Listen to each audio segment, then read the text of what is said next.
Folks, hello and welcome to the Tavern Chat podcast.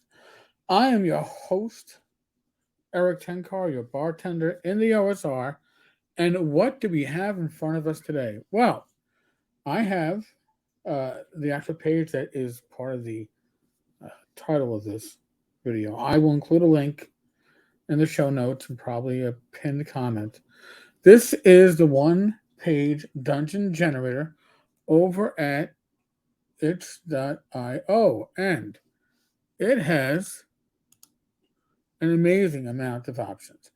By the way, if you want to self publish, if you are a small creator, if you are, I don't know, a DM with limited time in your hands and drawing out dungeons, I enjoy drawing dungeons, but when I can get random ones that maybe fit what I want, uh, maybe not. That one's small.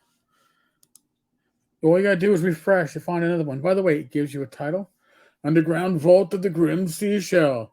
The vault is situated deep in the dark woods, protected by the impassable terrain and harsh weather.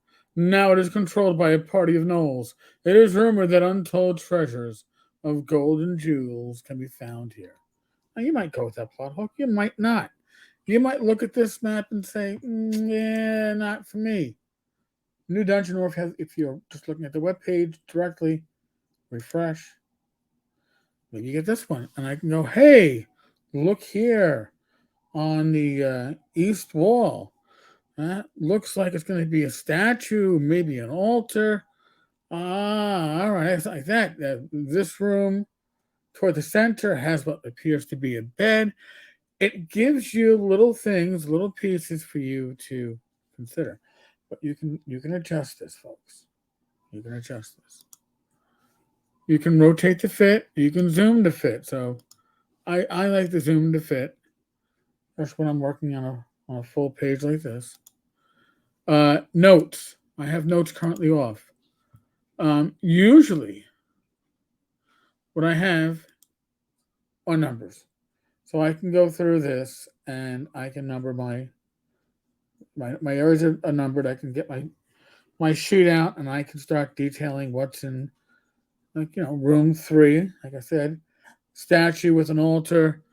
No doors to this room, right? It's 3 openings, three archways. Maybe start detailing some other stuff, like how the walls look.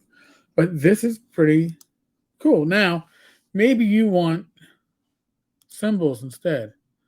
I don't understand what the symbols do.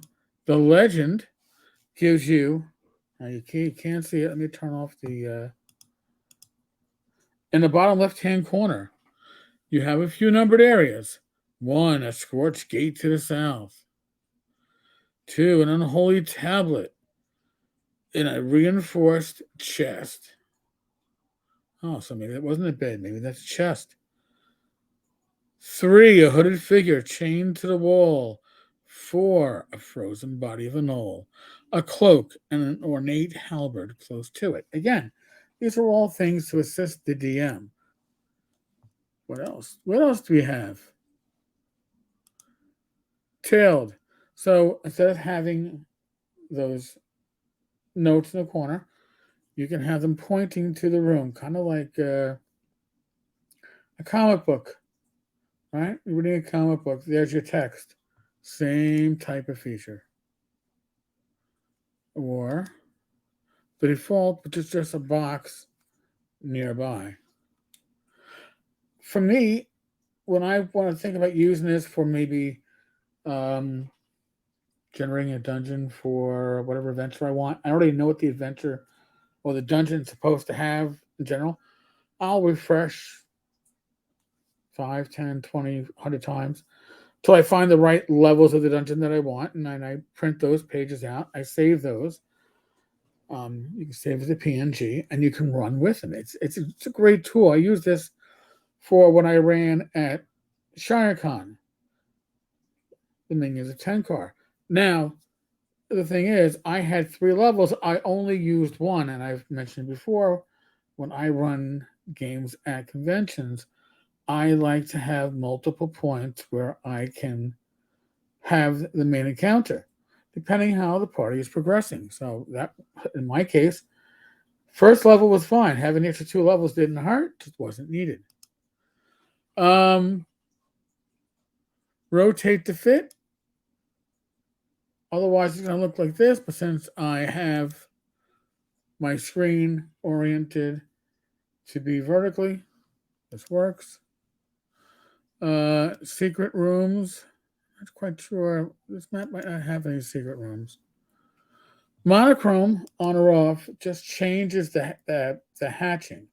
So if you want that more traditional Dyson effect, right? That's what we call it.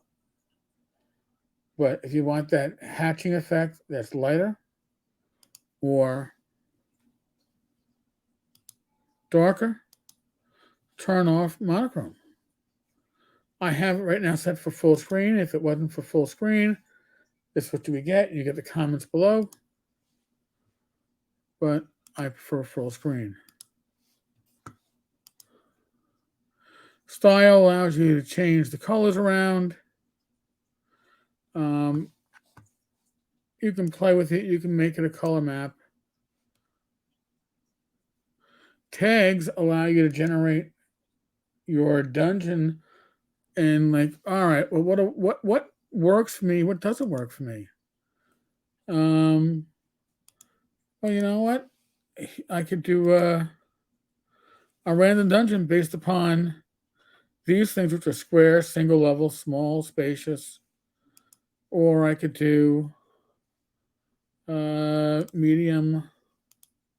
I want flooded. And when I do flooded, now look, well, this dungeon is underwater. You have flexibility in how you're going to generate these dungeons. I just think it's a great tool. It's a great and it's a great tool if you are a small self publisher. You can't afford an artist that can do mapping for you. These are certainly tools that you can use to get around that. Fully licensed for commercial use. Now I know this falls into the AI art discussion, which we will get to in the days and weeks to come. Trust me, we will. All right, folks. For those asking, gotta go find me. Next couple of days, working on the details. Other than that, we're still in the midst of the world of what? The endemic. It's no longer beginning with a P. It's endless. It's here forever. Adjust to it. Other than that, be safe, be well, God bless. Roll those dice, roll them well. I will be back again tomorrow. Another update.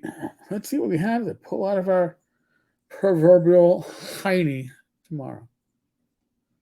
And by the way, folks, enjoy this program. It is well worth the price of free. Laters.